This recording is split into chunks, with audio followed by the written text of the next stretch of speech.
Get a new wife for my son. You're useless." Those cruel words were hurled at me without a shred of remorse by my mother-in-law on the very day our multi-generational house was finally completed. I always knew she didn't think much of me. Despite that, I had agreed to build this house, taking her feelings into consideration, but I never expected to be treated with such disdain. I stood there speechless as she smiled smugly. My husband looked as pale as a ghost. She had no idea how deeply her words would cut. "My name is Elena, and I'm 30 years old. After graduating from vocational school, I worked at a production company, drawing illustrations. 2 years ago, I became an independent contractor, working as a freelance designer. While I no longer enjoy the benefits and set holidays I had when I was employed, my income has increased significantly, allowing me to save more than enough. My husband Camille, whom I married 3 years ago, has been my biggest supporter. He encouraged me when I was contemplating becoming independent. 'Elena, I believe you can be successful on your own,' he said. 'But if I fail, I'll lose my income, and it will be a burden to you, Camille. Don't worry about that. We're a team, remember? If you want to try something new, I want to support you.' 'Camille, don't worry. No matter what happens, you're not alone. I'll support you with all my might.' 'Thank you. I'll give it a shot.' With Camille's unwavering support, I ventured into freelancing. In the beginning, jobs were scarce and my income was nearly zero. But my husband's encouragement kept me going. Now, 2 years later, I have more work than I can handle, from regular gigs to major projects. Somewhere along the line, my income surpassed both my previous earnings and my husband's. My annual income now exceeds $10 million. Our comfortable financial situation allowed us to enjoy more luxurious experiences together, like shopping and traveling, whenever Camille had time off. One day, while working from home, I started feeling unwell. When the discomfort persisted for several days, I visited the doctor. To my surprise, I discovered I was pregnant. I went home and nervously awaited my husband's return. That evening, as soon as he walked in, I brought up the topic. "Hey Camille, you know I haven't been feeling well lately, right? So I went to the hospital today." "Oh right, I'm sorry I couldn't go with you. Are you okay?" "Yeah, actually, there's something I need to tell you. I'm pregnant." "What? You're pregnant?" He stared at me with wide eyes, his bag slipping from his hand. "Really?" he asked, a smile spreading across his face. I nodded, beaming. Camille hugged me tightly. Thank you so much, Elena. I'm so happy." "Whoa, I can't breathe, Camille." "Oh, I'm sorry. I was just so excited." "Seeing you this happy makes me happy too, Camille. Let's work hard together." "Absolutely. I'll work even harder so that you'll be okay when you're close to giving birth and can't work." "Thank you. I plan to work until the last minute too," I said, smiling at Camille's tearful expression. As we started eating the dinner I had prepared, my husband could only talk about our future child. "I wonder what the gender will be. We need to prepare various baby items. Should I take paternity leave?" His enthusiasm made me laugh. He was probably mulling over all the details in his own way. At that moment, I decided to share something I had been contemplating for a while. "Hey Camille, there's something I've been thinking about for some time. How would you feel about us building our own house?" "Huh? A house? Our own?" "I've always imagined that when we have a child, I'd want us to live in a standalone house. I envision creating a room just for our child and call it lavish, but I've also been thinking about having a study room." "That sounds reasonable. With our future child in mind, our current condominium does feel a bit cramped." "Exactly. Now that we know I'm pregnant, I really want to make this happen if we can." "Yeah, I agree. Let's welcome our child into the best environment possible." So we made the decision to build a new house. On our days off, we toured model rooms and immediately began planning the floor layout, aiming to complete the house before the arrival of our child. About a month after discovering my pregnancy, we decided it was time to share the news with my in-laws. They lived about a 30-minute drive away from our condominium, but we seldom visited. The reason was simple, though unspoken. I found it challenging to deal with my mother-in-law.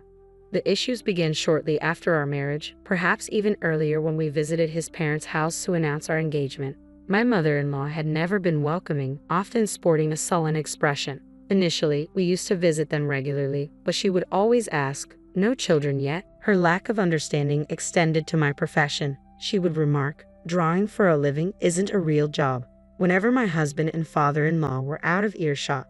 Gradually, I began avoiding their house due to her insensitive comments. Even when my husband suggested visiting, I would politely decline, citing deadlines.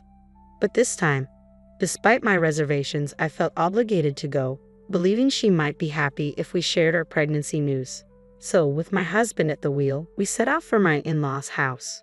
Upon arriving, I was greeted by my mother-in-law's usual sullen demeanor. Well, it's been a long time, hasn't it, Elena? Yes, it has, mother-in-law. I wonder what you've been up to. Surely not just drawing all this time, right? That's what my job entails. Oh, still as feisty as ever. I had hoped you might have changed after being away for so long. She whispered these words to me when we were alone, yet she played the part of the doting mother-in-law in front of my husband and father-in-law. When my husband announced my pregnancy, she directed a saccharine voice towards me.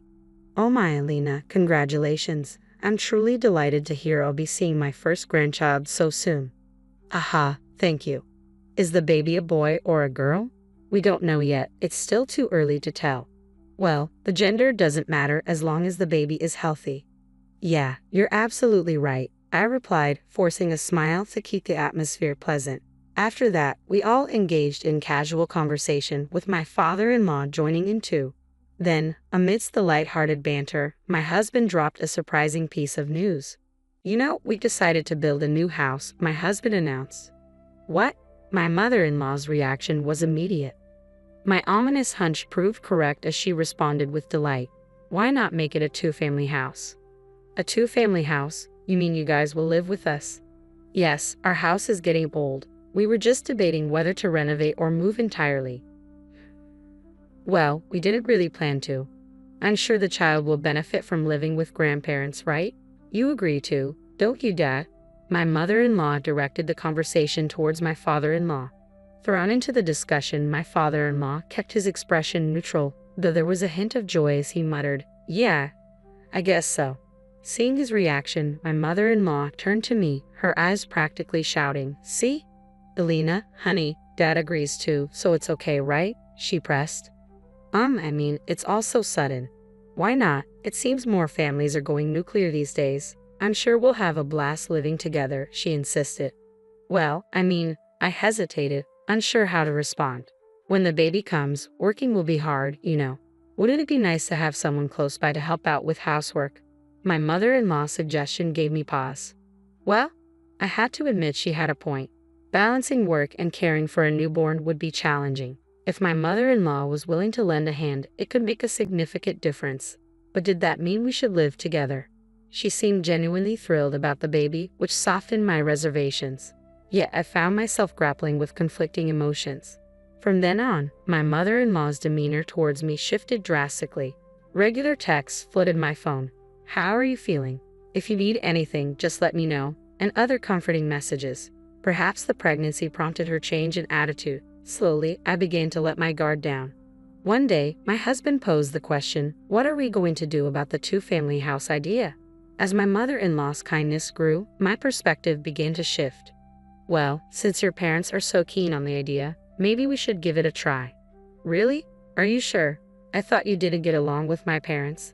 True, I was cautious around your mother and avoided visiting your parents' house. But ever since we learned about the baby, she's been remarkably kind. I think I'm willing to give it a chance. I see. Thank you, Lena. My mom can be a bit self-centered, but I think she's genuinely excited about our child. Yeah, I can sense that too. Well, we'll need to adjust our plans then. Let's talk to the construction company. A few days later, we returned to the construction company we had consulted before and informed them of our decision to proceed with building a two-family house. With some floor plans already in mind, we worked to expand upon them. The process of designing our new home progressed steadily, with us occasionally bringing my in-laws along to consult with the construction company. But I remained oblivious, unaware that this decision would lead to such a predicament. A few months later, as I entered my third trimester, construction began. When I called my mother-in-law, Mil, to share the news, she dropped a bombshell. I've waited so long for this moment. I was getting pretty tired of having to be nice to you. What? Mother-in-law? Your baby is a girl, isn't it? You're so useless. Didn't I tell you not to have anything but a boy? Wait a minute, when I told you the gender last time, You said girls' clothes are cute. That's nice too. That's because your husband and Camille were there. You're not an idiot, are you? Is that so? Her words struck me like a heavy blow. I was rendered speechless as she continued mercilessly.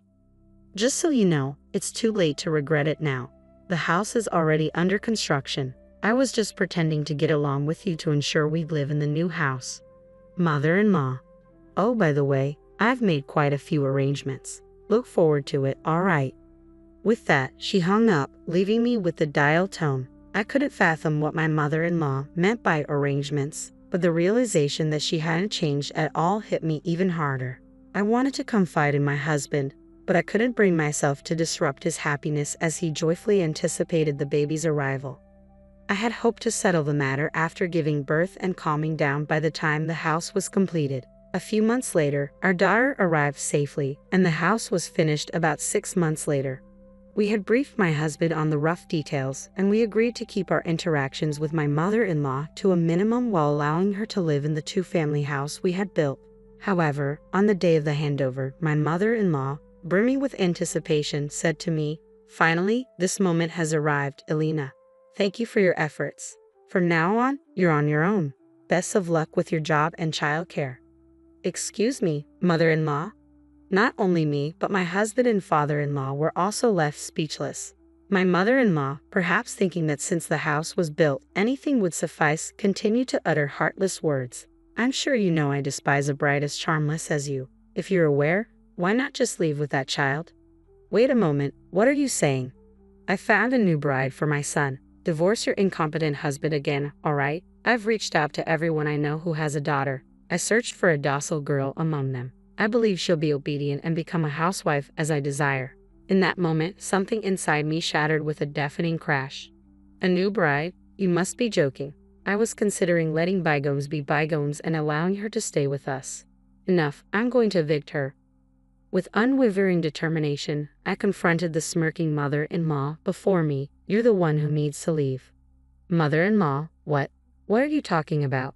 This house was built by my son, so there's no reason for me to leave. Oh, you're quite confident, aren't you? Naturally, even if you ask me to leave, it's my son's house, so I'll continue living here. Observing my mother-in-law's excessive confidence, I couldn't help but chuckle. Meanwhile, my husband spoke up slowly, his face draining of color. Mom, don't tell me you didn't know. Ha! What do you mean, Camille? This house, this duplex, was built under Elena's name. What? The proud smile my mother-in-law had been wearing just moments ago vanished instantly, replaced by a look of shock. Visibly upset, she struggled to form her words. What are you talking about? She doesn't even have a job. How could she? That's what I've been telling you. Elena is an independent woman. She earns much more than I do. Is that true? Absolutely. When we decided to build this duplex, we exceeded our budget, but Elena covered the extra costs. What? That can't be true. The once smiling mother-in-law quickly paled, her expression now ashen. The final blow came from my father-in-law. He leveled a sharp accusation at my mother-in-law, who crumpled under the weight of his words. What was that remark you made earlier? Are you telling me you've been treating Elena like this behind our backs all along? And what about wanting a new wife? No, that's not it. I was just considering what's best for Camille. What's best for Camille? This was all you're doing. How could you treat Elena this way? I never thought you could stoop so low. I wanted to. No, please. Father-in-law declared. I'm going to get the divorce papers, and left the room. Left alone with me, mother-in-law turned to me, her eyes brimming with tears. Elena, please, you have to help me. If things continue like this, he's going to divorce me. What do you mean by help? This situation is of your own making, isn't it? Please, just say that I admit I was wrong. From now on, I'll accept you as my daughter-in-law, okay? Please. Despite her plea, there was no sincerity in her words. Looking at mother-in-law who cared only about herself. I felt a wave of disgust wash over me. I stared at her with the coldest gaze I could muster and spoke firmly. Accept me as your daughter-in-law. Your acceptance means nothing to me. We're not a family anymore, remember? You have the audacity to apologize without meaning it? You're despicable. How dare you call me? Excuse me. You, who have been hurling insults at me this entire time, are now playing the victim. You squandered the opportunity I extended to you. From this moment on, I will never forgive you. You are not welcome in this house, and you will never see our daughter again. If you comprehend that, then leave right now. You are worthless." Leaving mother-in-law standing there, my husband and I, holding our daughter, entered the house. We locked the door behind us, denying mother-in-law entry. Despite her relentless shouting outside, we ignored her. Father-in-law returned with the divorce papers. He insisted mother-in-law complete them on the spot, and then promptly filed them. It transpired that mother-in-law had been borrowing money from father-in-law. She was given an ultimatum: repay the money immediately or face divorce. Being a housewife with no means to repay the debt within a few days, mother-in-law reluctantly opted for divorce. We allowed father-in-law inside the house and secured the door once more. After some time, mother-in-law continued causing a commotion outside our house, but before long she vanished. Later, we learned that mother-in-law's sister had reached out to father-in-law, informing him that mother-in-law had sought refuge with her. It seemed that mother-in-law had mistreated her sister in the past, nearly driving them apart. Now, in return for providing shelter, her sister was exacting revenge by assigning mother-in-law to all the household chores. It was clear she wasn't enjoying the easy life she once had. Meanwhile, our family of 4 was thriving. Father-in-law, a man of few words, doted on our daughter, showering her with affection. His presence alone sufficed to fill her with love. Looking ahead, we aim to continue building a joyful and nurturing home, working hand in hand with my husband and father-in-law.